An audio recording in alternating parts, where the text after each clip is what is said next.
My presentations on exploring the principles of safe working practice in relation to land-based outdoor adventurous activities. First one I'm going to talk about would be risk assessments in the outdoors. Of course, there's three types, which is generic, specific, and a dynamic risk assessment. Dynamic risk assessment would be basically, like, for example, for firefighters maybe, they've got to think on the feet, like you haven't got time to plan or anything like that, they just get on with it. They should try, after doing the dynamic risk assessment, to submit a specific or generic risk assessment, but in the time that they should be on. Or if, for example, if like an outdoor instructor has a panicking kid at the top of a climbing wall or something like that, they've got to get them down as quick as possible, really. A generic risk assessment, they're basically assessments that cover substantial risk for the activity, wherever the location is. They're good for the start point, which can be adapted for any outdoor adventure activity. A specific risk assessment, they're slightly different, as you need to assess every situation on the activity, such as where you're going, the plan that you're going to use for the day, like any risk, just put it all down. Choose the things on the board that I've found somehow. Got to always put like who might be affected, the details of the risk, whether equipment, likelihood of it happening, which is like the risk matrix here, where you put either severe or rare or the likelihood, stuff like that, the consequence. The risk weighting, risk controls and contingencies, basically. Standard operating procedures. Instructions that are used to document a routine activity that the centre will perform on a daily basis. Always in every outdoor adventure centre, this should be in place. To be able to work with standard operating procedures, you'll use checklists and forms. They're important for the SOPs, which is standard operating procedures, obviously.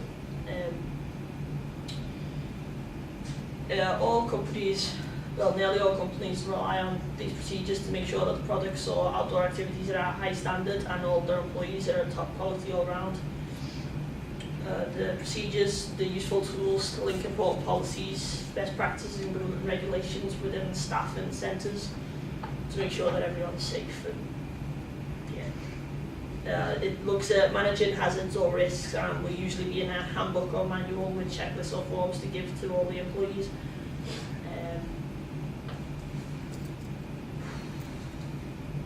This identifies hazards and also tells the employee when to report an incident inside or outside of the centre. This also helps staff to remember even the smallest detail, as it's filled with instructions that they can look at when they're in other activities if need be. Most centres are strict when it comes to the SOPs, as it is a legal requirement.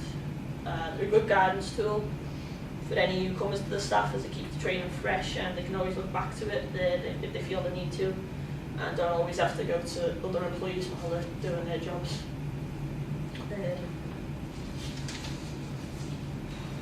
Most companies will always have these procedures in the centres and have copies if employees need them.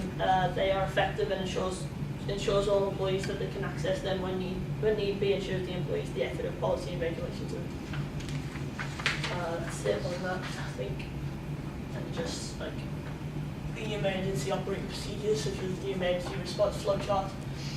If an emergency happened in the centre manager should take full control of the situation that's inside the centre, or if they're outside doing activity and emergency occurs, then the one with the highest qualification, such as a lead instructor who's with them, should take control. However, if the lead instructor is the one that's like injured or something, then the second with highest qualification should take lead and make sure that everyone's safe. If in the situation, they should provide good steps of leadership and ensure the safety of everyone, such as the group and the casualty, but also themselves.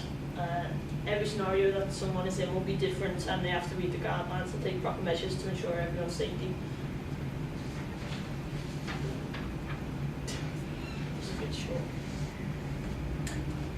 Checking of equipment and PPE. Employers have duties to take care of by making sure all equipment is properly maintained in outdoor centres, such as the paddles, canoes and kayaks and paddle sports, the harnesses and ropes for climbing, such as like carabiners and stuff like that. PPE is used to protect employees of any health and safety risks there may be when, for example, if someone's cleaning a centre, then they can't be mixing chemicals and then not wearing the right protective gear and stuff like that. PPE will always be important in any workplace as it makes the workplace safe and gives full instruction to employees and also encourages them to work safely and efficiently in the jobs in the outdoor centre and when outside coaching the activities. We need PPE to protect ourselves as employees and the employees provide them for our safety and their own.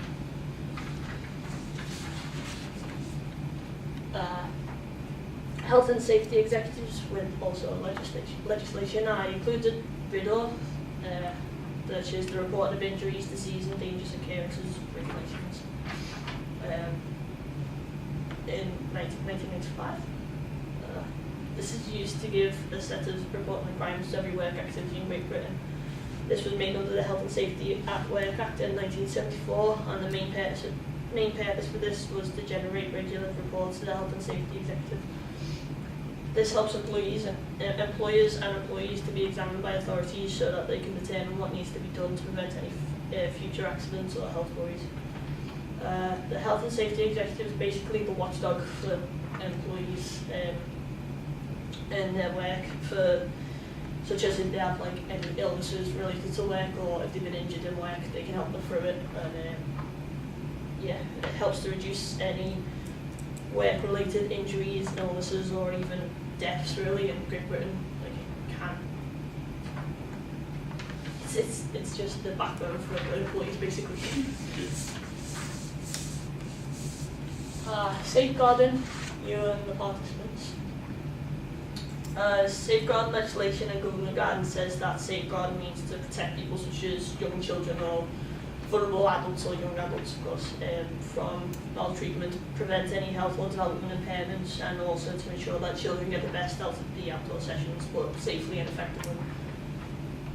Every safeguarding policy should include practical details of everything the employees must do when safeguarding yourself and the participants, whether they be adults, young children, or vulnerable adults that you're taking out of an outdoor centre to do an activity such as rock climbing. The details that safeguarding policy should include would be things such as ensuring your workers are suitable to work with young children and vulnerable adults. They should have a DBS check up to date, and standard qualifications obviously needed for that job, if any. It should also include all codes of practice and any behaviour you expect the staff to have when working in the centre and outside, and vice versa. To ensure that this is being carried out by staff and participants on the safeguarding policy, it should include the name of the person in charge to make sure that he or she carries them out. And if the employees need be, they can go to them and talk to them about it. Most of this is just common sense, and people believe they do not have to make a safeguarding policy for this reason, but they do, as it covers your back as a centre manager, and it also covers your employees' back and everyone else's, really. It's just, this will be followed through with new staff if your safeguarding policy is legit and in good working order, as people make sure they follow it for their safety and the safety of the participants they are coaching on activities. Without this policy, it can result in the centre losing funding and sponsors, can also give them negative publicity and a bad rep. Also the lack of trust with parents if there was an allegation of child abuse or the child got hurt on one of the activities, something like that. That's all I have to say. Cool. And there's my references, because why not? Good.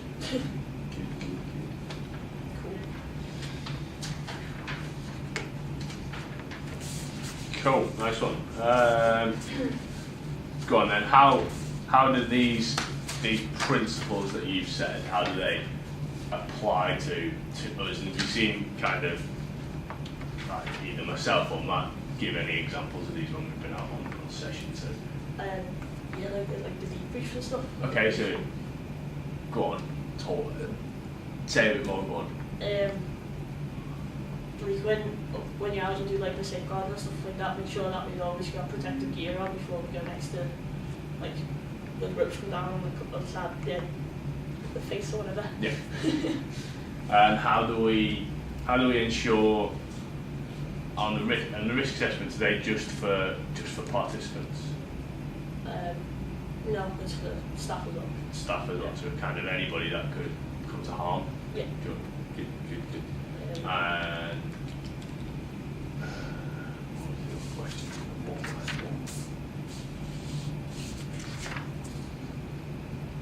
Okay, so you mentioned the SOPs might have a, what does it say?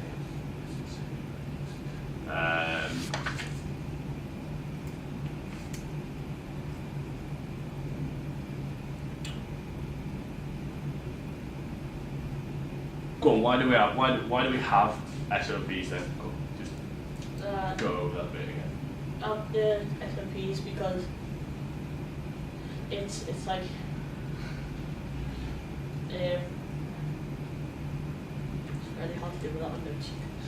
Grab your notes and have a look through. You might have mentioned it, but I just want to make sure you've got a clear understanding of why we have them. It's to make sure that all the policies are worked through and stuff, and make sure that everyone's got the back covered. Okay. Like, doing. So who might show more of an interest into these SOPs then? Centre managers. And somebody outside of the centre? The government. Insurance. So that every outdoor centre obviously will have an insurance policy. Yeah. And then what will make up these? What are the kind of the three things that the insurance will want to see that you've got in place for your staff as a centre? Like the risk assessments, Yeah. stuff like that. The safeguarding policy, the Yeah. SOPs.